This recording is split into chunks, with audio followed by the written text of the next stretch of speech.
قیامت کیسے واقع ہوگی اس کی تفصیل بھی بیان کی گئی تھی۔ آج یوم حساب کی تفصیل اور اس کے مراحل ذکر کیے جائیں گے، اور آخر میں حوض کوثر سے متعلق تفصیل عرض کی جائے گی۔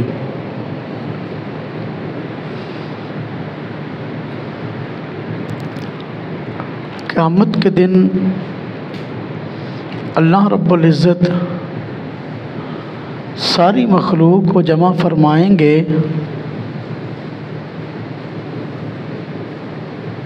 مقصد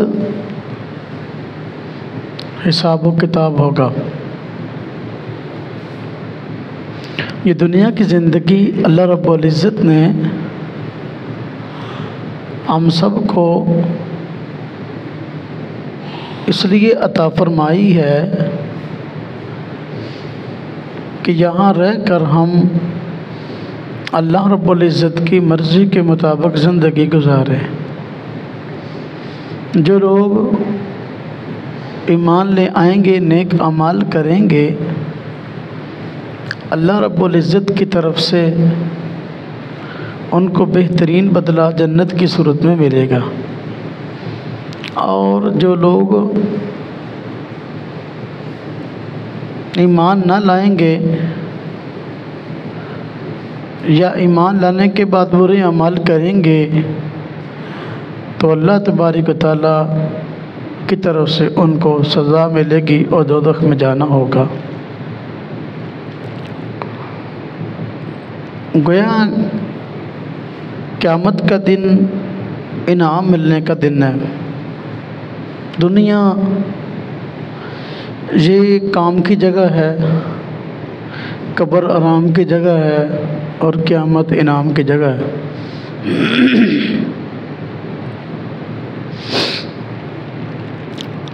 اللہ رب العزت قیامت کے دن انسانیت کا حساب و کتاب لیں گے۔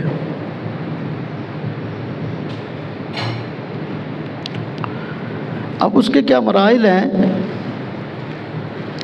کیا تفصیل ہے، تو مختصراً عرض کرتا ہوں کہ اللہ پاک کی طرف سے انسانوں کو ان کا نامہ اعمال ان کے ہاتھ میں دیا جائے گا۔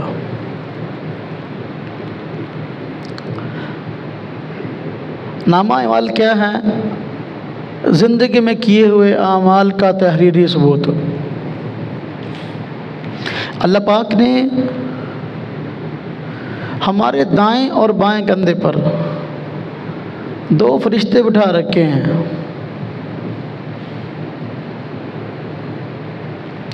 جو ہمارے کیے ہوئے اعمال کو لکھتے ہیں۔ ان کو کرامن کاتبین کہتے ہیں۔ دائیں کندھے پر بیٹھا ہوا فرشتہ نیکیاں لکھتا ہے، بائیں کندھے پر بیٹھا ہوا فرشتہ برائیاں لکھتا ہے۔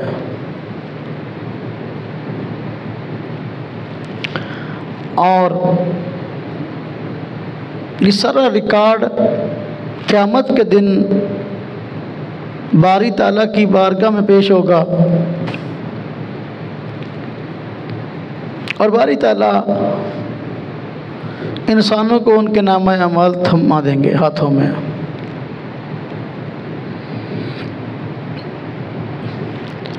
اب جن کے اعمال اچھے اور نیک ہیں، ان کو ان کا دایاں اعمال ان کا نامہ اعمال دائیں ہاتھ میں دیا جائے گا۔ جن کے اعمال برے ہیں، برائیوں کا پلڑا بھاری ہے، ان کو ان کا نامہ اعمال بائیں ہاتھ میں دیا جائے گا۔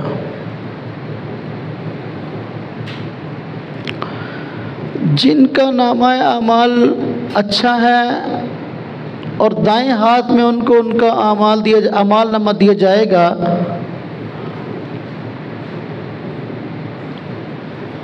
گویا ان کے لیے خوشخبری ہے اور جنت میں جانے کے مواقع ہیں۔ فَأَمَّا مَنْ أُوتِيَ كِتَابَهُ بِيَمِينِهِ فَسَوْفَ يُحَاسَبُ حِسَابًا يَسِيرًا۔ قرآن کہتا ہے جن کو ان کا نامہ اعمال دائیں ہاتھ میں دیا جائے گا، اس سے اس کا حساب آسان لیا جائے گا۔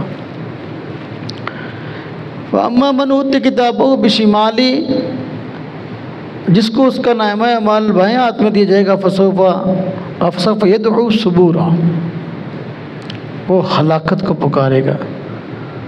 ان کیا مطلب؟ اپنے نامہ اعمال کو دیکھے گا تو اس کی جان نکل جائے گی، اب میری خیر نہیں۔ اللہ پاک ویسے ہی جانتے ہیں کس بندے نے کیا عمل کیا۔ اللہ پاک کو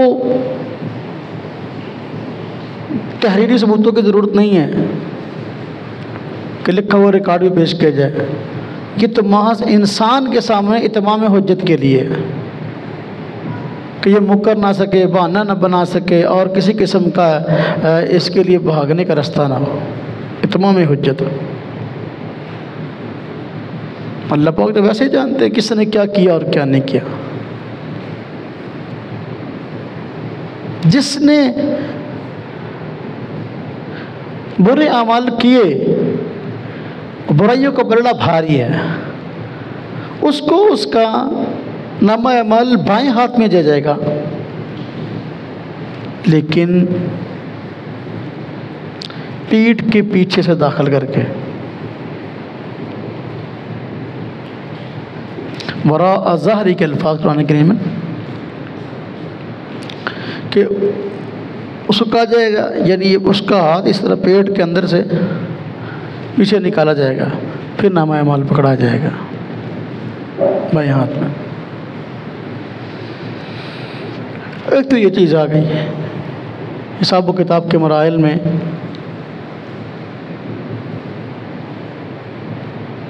نامہ اعمال کا دیا جانا۔ اس کے بعد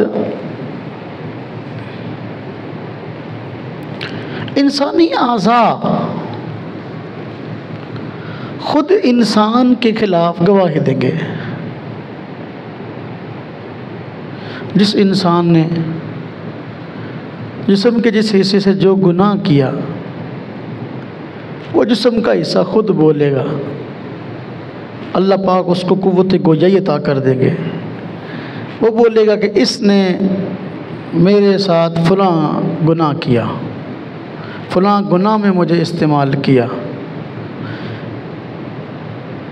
یہ گواہی دیں گے۔ انسان کے ہاتھ، انسان کے پاؤں، یہ انسان کے خلاف گواہی دیں گے۔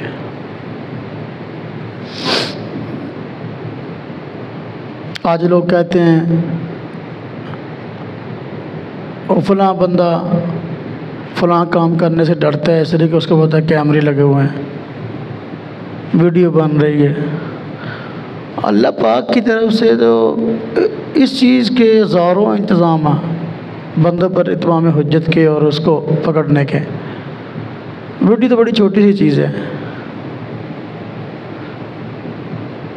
تو یہ تو آج لوگوں کے ذہن میں آیا یا آج چیز ہے نا۔ قرآن نے اس سے اگلی بات کی ہے۔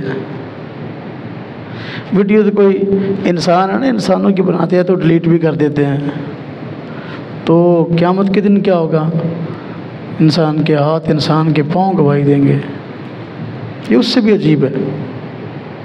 ویڈیو کا بن جانا عجیب نہیں ہے، ہاتھ اور پاؤں کا بولنا عجیب ہے۔ قرآن کریم کہتا ہے وَتُكَلِّمُنَا أَيْدِيهِمْ وَتَشْهَدُ أَرْجُلُهُمْ بِمَا كَانُوا يَكْسِبُونَ۔ ہاں جی، ہم سے باتیں کریں گے، ان کے ہاتھ، وَتَشْهَدُ أَرْجُلُهُمْ، ان کے پاؤں گواہی دیں گے ان کے خلاف جو انہوں نے کیا۔ یہ اب انسان کے لیے جھوٹ بولنے کی گنجائش نہ ہوگی۔ انسان مکر نہیں سکے گا میں نے یہ گناہ نہیں کیا، جب تحریری ثبوت سامنے آ گئے، لکھا ہوا سارا، اس پہ لکھا ہوا فلاں دن، فلاں وقت، فلاں منٹ، فلاں سیکنڈ اس نے یہ کیا، کرامن کاتبین بھی موجود، گواہ بھی موجود، اور خود انسان کی گواہی کے اس کے خلاف خود اس کے اپنے اعضاء سے آ رہی ہے، ہاتھ بول رہے ہیں، پاؤں بول رہے ہیں، اس نے فلاں جگہ وجہ استعمال کیا۔ جی یہ مرحلہ عجیب ہوگا۔ پھر حساب کے دن، حساب کے وقت ایک مرحلہ ہوگا نامہ اعمال کو تولنے کا، کہ نامہ اعمال تولا جائے گا۔ قرآن کریم نے اس کا بھی نقشہ پیش کیا ہے اور فرمایا وَنَضَعُ الْمَوَازِينَ الْقِسْطَ لِيَوْمِ الْقِيَامَةِ، ہم انصاف کے ترازو قائم کریں گے قیامت کے دن، اعمال تولے جائیں گے۔ جس کی نیکیوں کا پلڑا بھاری ہو گیا، نیکیاں بڑھ گئیں، وہ کامیاب ہے۔ جس کے برائیوں کا پلڑا بھاری ہو گیا، وہ ناکام ہے۔ فَأَمَّا مَنْ ثَقُلَتْ مَوَازِينُهُ فَهُوَ فِي عِيشَةٍ رَاضِيَةٍ، قرآن کہتا ہے جس کے اعمال بھاری ہو گئے، پلڑا بھاری ہو گیا نامہ اعمال والا، یعنی اچھے اعمال کا، تو وہ خوش عیش زندگی میں ہوگا۔ وَأَمَّا مَنْ خَفَّتْ مَوَازِينُهُ، لیکن جس کا نیکیوں والا پلڑا ہلکا رہ گیا، فَأُمُّهُ ہاویہ، اس کا ٹھکانہ ہاویہ، میں وہاں ادراک ماں ہیا، تجھے کیا پتا وہ کیا ہے، نار حامیہ، وہ آگ ہے دہکتی ہوئی۔ یہ چیز تو اعمال تو لے جائیں گے۔ آج بعض لوگوں کو اس پہ اعتراض ہو جاتا ہے، وہ کہتے ہیں کہ جی اعمال کیسے تولے جائیں گے، اعمال کیسے تولے جائیں گے، اعمال تو نہ نظر آنے والی چیز ہے، تول تو اس چیز کو سکتے ہیں جو نظر آتی ہے، جو نظر نہیں آتی اس کا وزن کیسے ہوگا، اس کی پیمائش کیسے ہوگی، اس کو کیسے تول لیں گے۔ تو بالکل بوسیدہ اعتراض، آج کے جدید دور میں یہ اعتراض نہایت بوسیدہ ہو چکا، اور وقت گزرنے کے ساتھ اور ترقی ہو رہی ہے تو اور بوسیدہ ہوتا جائے گا، اور بوسیدہ ہوتا جائے گا۔ یہ اعمال نہیں تولے جائیں گے، اعمال تولے جائیں گے، نظر آئے نہ آئیں۔ آج کتنی چیزیں ایسی ہیں جو آنکھوں سے نظر نہیں آتی، لیکن ان کو تولا جا رہا ہے، تولا جا سکتا ہے۔ آج گرمی کا موسم ہے تو گرمی زیادہ ہو تو فون پوچھتے ہیں یار آج کیا گرمی کتنے سینٹی گریڈ ہے، کہتا آج وہ فلاں جگہ پہ 50 ہے، آج ہمارے ہاں جو 48 ہے، فلاں جگہ 35، یہ کیا ہے 48 45 50، یہ گرمی کو تولنے کا حال ہے، گرمی کو تولنے کا ترازو ہے۔ جب حالانکہ گرمی نظر آتی ہے، گرمی نظر نہیں آتی، جب گرمی نظر نہیں آتی تو اس کو تولا جا سکتا ہے، اس کے لیے ترازو ہے، تو پھر اعمال نظر نہیں آتے، اس کو تولے جانے کا ترازو کیوں نہیں ہو سکتا؟ تو باہر کیا، اب تو پیمائش کے عجیب و غریب ترازو پیمانے تیار ہو رہے ہیں، قیامت کے دن اعمال تولے جائیں گے۔ بعض محدثین نے یہ بھی فرمایا ہے کہ اللہ پاک اعمال کو شکل عطا کریں گے، جسم عطا کریں گے، وہ تولے جائیں گے۔ چلو فہم کے قریب سمجھانے کے لیے بات کر دی۔ بعض محدثین نے یہ فرمایا جو رجسٹر ہے نا، رجسٹر یہ تولے جائیں گے، جنہیں رجسٹر کے نام، جنہیں رجسٹر میں اعمال لکھے ہوئے ہیں، یہ رجسٹر تولے جائیں گے۔ بعض مفسرین نے یہ بھی فرما دیا وَنَضَعُ الْمَوَازِينَ الْقِسْطَ لِيَوْمِ الْقِيَامَةِ، بھی ہو سکتا ہے انسان کو تولا جائے، انسان کو تولا جائے، تو ہر انسان اپنے گناہوں کا بوجھ اپنے ساتھ لادے ہوئے ہے، تو جب تولا جائے گا تو چل جائے گا بھی بھائی انسان دی باڈی ہے جڑے کرتوت ہوا ان وزن ہے۔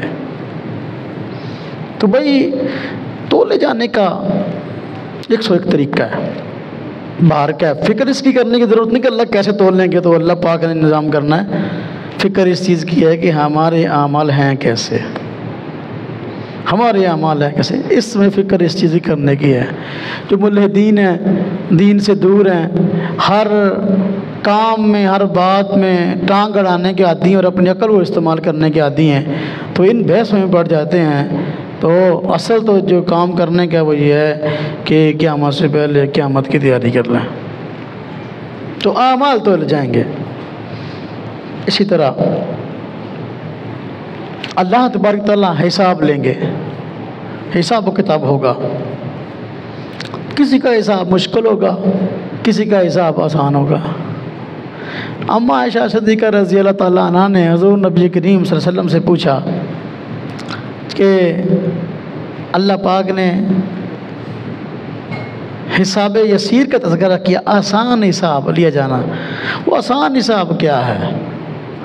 آخر میں عائشہ آسان حساب یہی ہے کہ اللہ پاک بندے کے نامہ اعمال کو دیکھیں، اس کے گناہوں کو بھی دیکھیں، لیکن اللہ پاک درگزر فرما کر، عفو فرما کر، پردہ پوشی فرما کر اس بندے کو جنتیں بھیج دیں۔ یہ حساب یسیر ہے، آسان حساب۔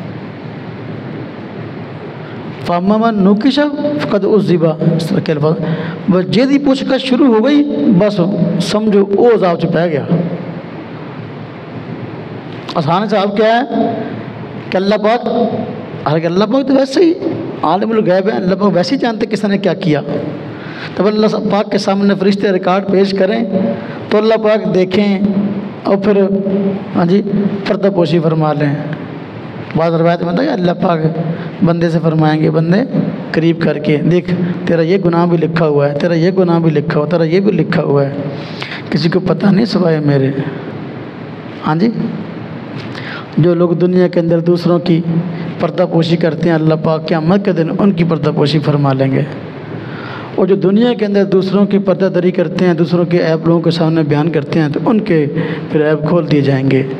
تو آسان حساب یہ کہ اللہ پاک بندے کے نامہ اعمال کو دیکھیں اور گناہوں کو دیکھ اس کی بعد اللہ پاک معاف فرما کے جنت میں جانے والا بنا دیں۔ حساب یسیر یہی ہے۔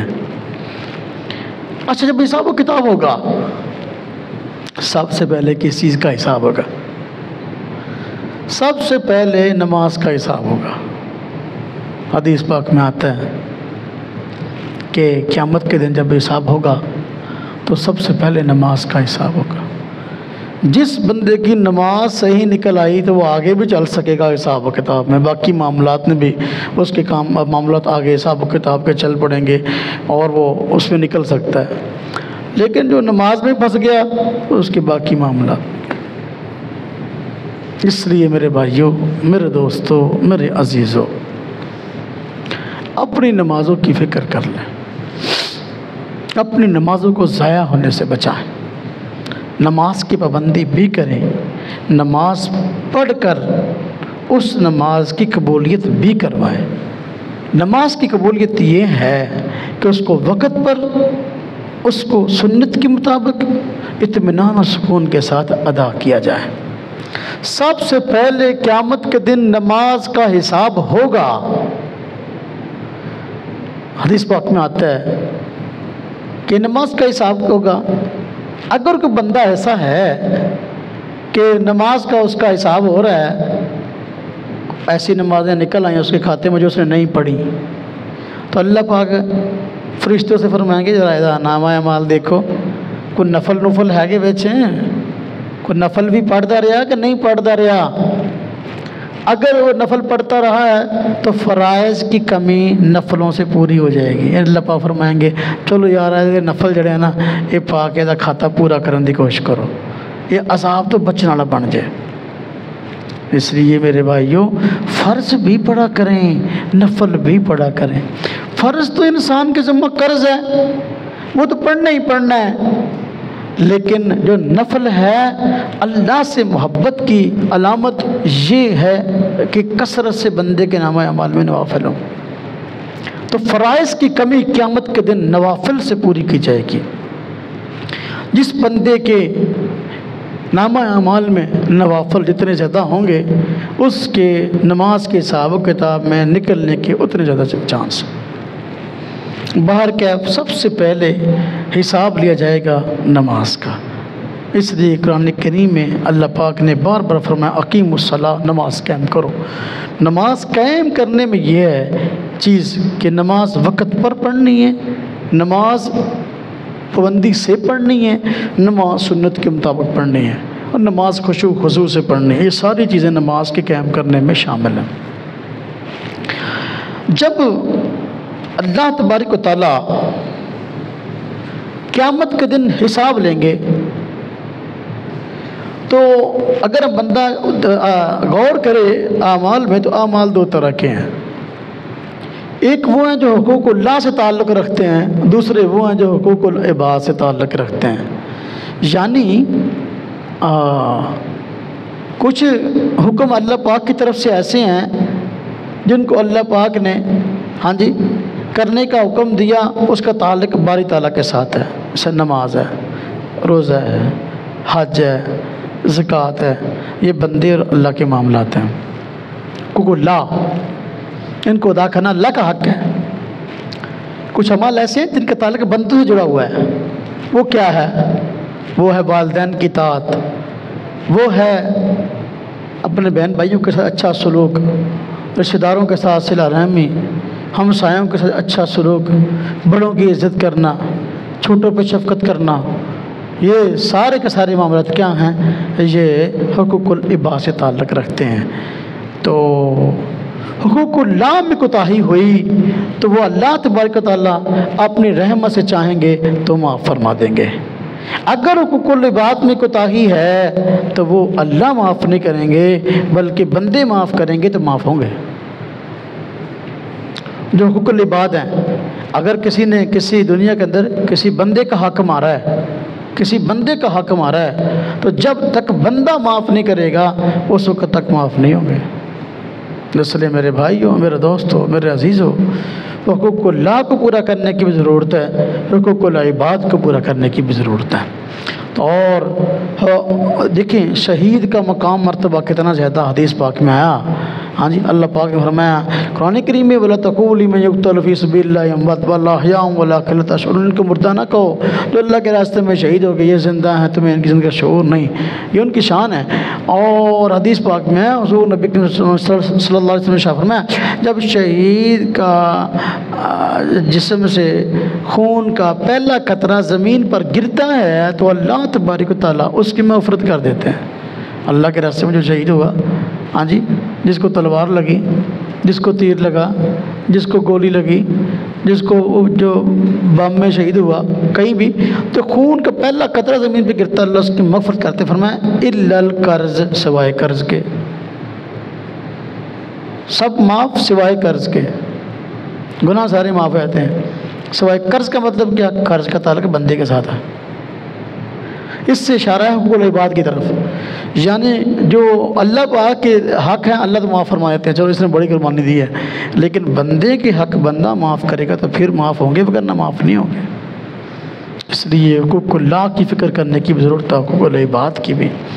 اگر کسی بندے سے دوسرے بندے کے متعلق زیادتی ہو جائے، ظلم ہو جائے اور کوئی حق تلفی ہو جائے تو اس سے معافی مانگنے میں اور اس کو راضی کرنے میں کوئی لعت و لعل نہیں ہونی چاہیے، ناز و نخرہ نہیں ہونا چاہیے.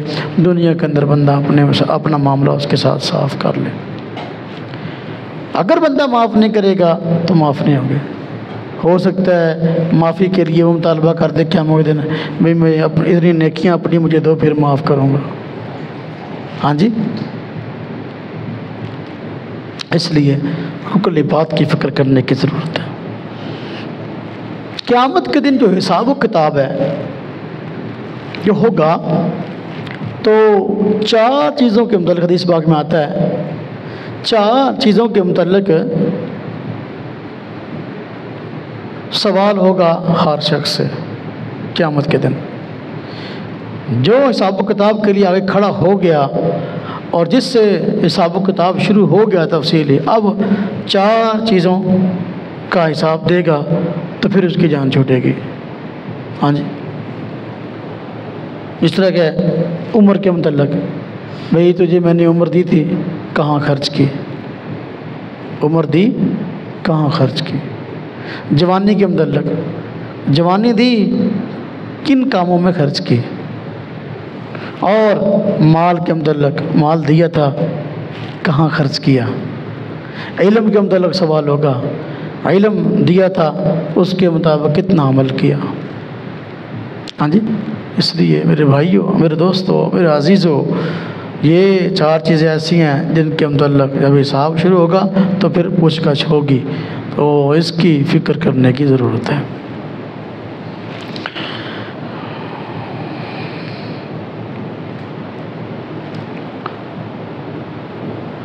پل صراط سے گزرنا، پل صراط سے گزرنا یہ بھی قیامت کے مراحل میں سے ایک اہم مرحلہ ہے۔ قیامت کے دن انسانوں کو پل صراط سے گزرنا ہوگا۔ روایات میں، احادیث میں اس کا تذکرہ آتا ہے۔ پل صراط کیا ہے؟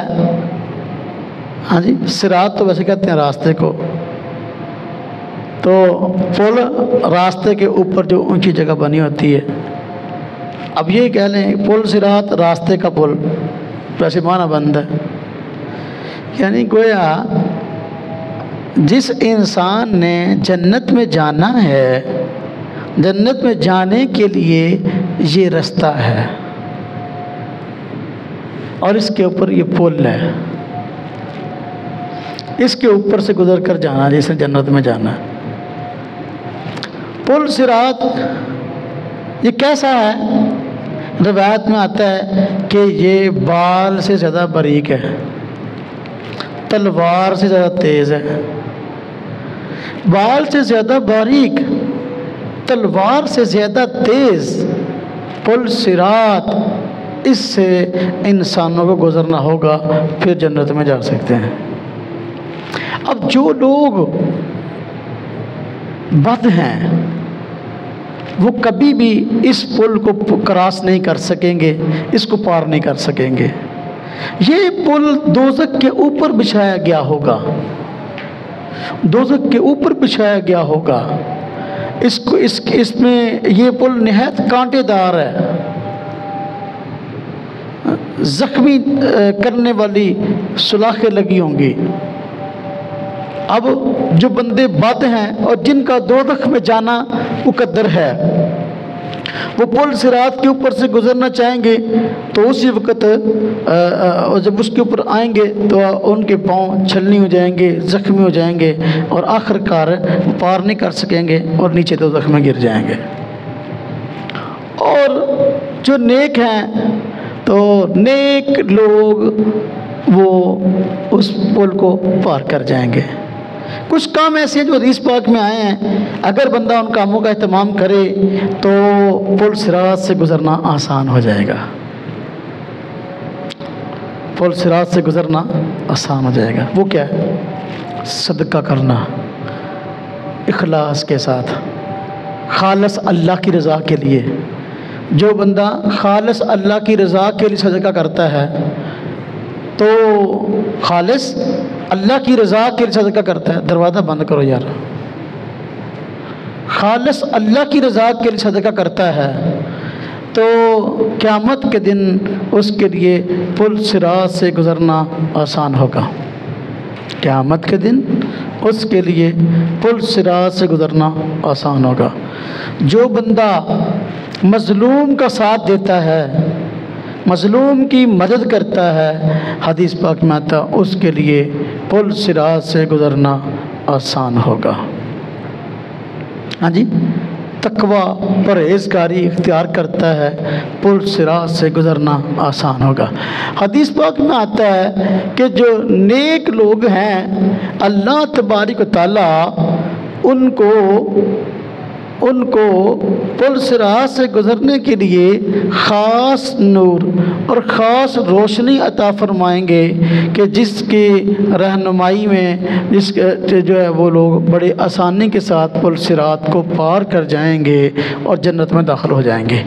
اور میں نیک لوگ پل صراط سے بجلی کی طرح گزر جائیں گے، بجلی کی طرح، ہاں جی، تیزی کے ساتھ گزر جائیں گے، ہوا کی طرح تیزی سے گزر جائیں گے جو نیک لوگ ہوں گے۔ تو لیکن جو برے ہیں تو وہ نکیلے کانٹوں، خاردار کانٹوں میں پھنس جائیں گے اور پھر زخمی ہو جائیں گے، آخر کار نیچے دوزخ میں گر پڑیں گے۔ تو پل صراط سے گزرنا یہ آخرت کے مراحل میں سے ایک مشکل ترین مرحلہ ہے اور جس سے مومن دوچار ہوں گے۔ یہ کچھ تفصیل میں نے عرض کی ہے پل صراط کے حوالے سے۔ اس حوالے سے آخری بات عرض کروں کہ قیامت کے دن حضور نبی کریم صلی اللہ علیہ وسلم کو اللہ پاک اعزاز یہ عطا فرمائیں گے کہ آپ کو حوض کوثر عطا کیا جائے گا اور آپ حوض کوثر سے اپنے امت کے نیک لوگوں کو پانی پلائیں گے۔ حوض کوثر قرآن کریم میں اللہ رب العزت نے سورہ کوثر اتاری ہے۔ انا اعطیناک الکوثر، اللہ پاک نے فرمایا بے شک ہم نے آپ کو کوثر عطا کی۔ کوثر کا معنی خیر کثیر ہے، یعنی بہت زیادہ بھلائیاں آپ کو عطا کی، بہت زیادہ نعمتیں آپ کو عطا کی، بہت زیادہ فضیلتیں ہم نے آپ کو عطا کی، بہت زیادہ شانیں ہم نے آپ کو عطا کی۔ ان فضائل میں، ان نعمتوں میں ایک نعمت حوض کوثر کا ملنا ہے۔ حوض کوثر کیا ہے؟ یہ جنت کی نہروں میں سے ایک نہر ہے جس کا پانی نہایت صاف شفاف ہوگا اور اتنا خوشبودار ہوگا جس طرح کی خوشبو میں مشک خوشبودار ہوتی ہے۔ ہرن کے نافہ سے نکلنے والی مشک خوشبو جو مہنگی ترین خوشبو ہے، اس کا پانی مشک سے زیادہ خوشبودار ہوگا اور شہد سے زیادہ میٹھا ہوگا۔ ہاں جی، اور فرمایا جو بندہ اس کا ایک گھونٹ پی لے گا پھر کبھی پیاسا نہیں ہوگا۔ حضور نبی کریم صلی اللہ علیہ وسلم کی ذات اقدس کو اللہ رب العزت یہ اعزاز عطا فرمائیں گے کہ آپ اپنی امت کے نیک لوگوں کو ہاں جی حوض کوثر پلائیں گے۔ دیکھیں اس کے لیے جو ہے بدعات سے بچنا بہت ضروری ہے۔ بدعتی بندے کو حوض کوثر سے دھکیل دیا جائے گا۔ حدیث پاک میں آتا ہے، مختلف کتب میں روایت موجود ہے، ہاں جی، کہ نبی کریم صلی اللہ علیہ وسلم کے پاس آپ کی امت کے کچھ افراد لائے جائیں گے، آپ ان کو پہچانیں کہ یہ میری امت کے افراد ہیں اور وہ حضور کو پہچان لیں گے۔ آپ صلی اللہ علیہ وسلم کیسے پہچان لیں گے کہ نبی کریم صلی اللہ علیہ وسلم نے فرمایا قیامت کے دن میری امت کے لوگوں کی کیسی نشانی ہوگی دوسروں کی نہیں ہوگی، وہ کیا کہ ان کے وضو کے اعضاء جو ہے وہ قیامت کے دن چمک رہے ہوں گے۔ تو اعضائے وضو کا چمکنا یہ ایک امت محمدیہ کی امتیازی نشانی ہوگی، آپ اس سے پہچان لیں گے۔ پھر میرے پاس لائے جائیں گے تو میں کہوں گا یہ میرے ہیں، ان کو میرے پاس آنے دو، لیکن فرشتے درمیان میں آڑے آ جائیں گے اور کہیں گے نہیں حضور، یہ آپ کو پتہ نہیں کہ آپ کے بعد انہوں نے دین میں کیا بدعات ایجاد کی، انہوں نے آپ کے بعد کیا بدعات ایجاد کی، آپ کو علم نہیں۔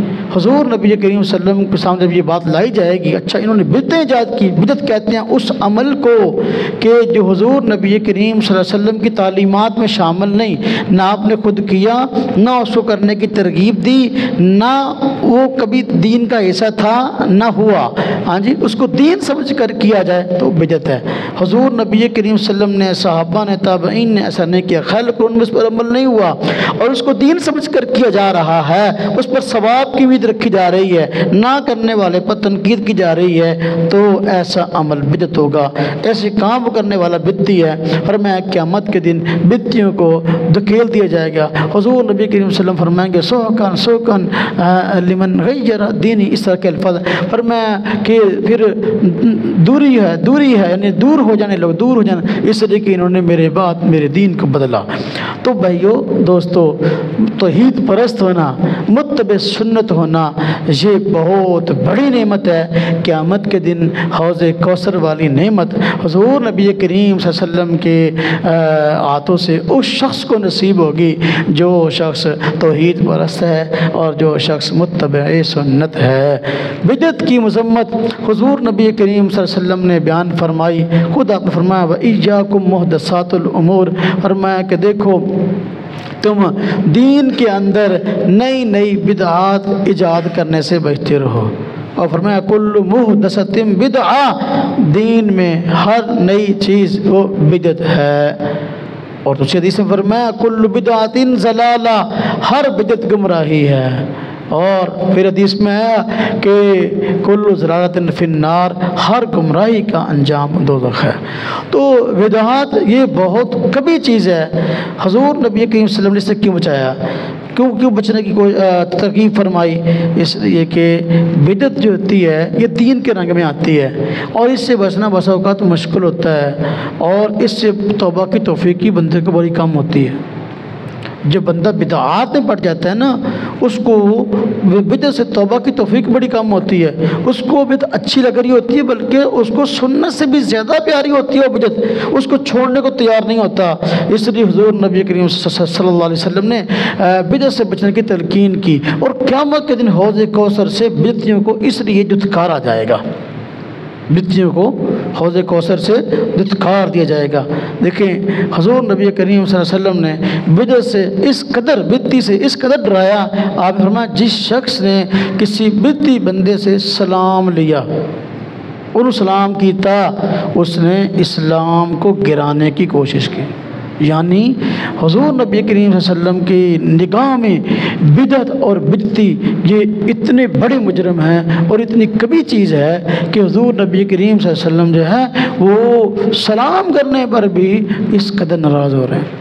تو میرے بھائیو، میرے دوستو، میرے عزیزو، قیامت کے دن حضور نبی کریم صلی اللہ علیہ وسلم کی شفاعت اور آپ کے ہاتھ سے جام کوثر کا نصیب ہونا یہ ایک بہت بڑی نعمت ہے، اور جو بندہ چاہتا ہے کہ یہ نعمت مجھے نصیب ہو اور میں حضور نبی کریم صلی اللہ علیہ وسلم کی اس مبارک جو ہے وہ جو نعمت آپ کو ملی ہے اس سے مستفید ہونے والا بن جاؤں، تو اس کو بدعات سے بچنا ہوگا۔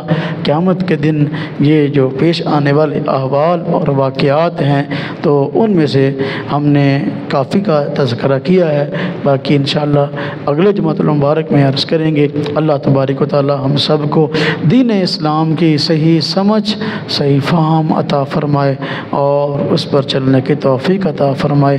وآخر دعوانا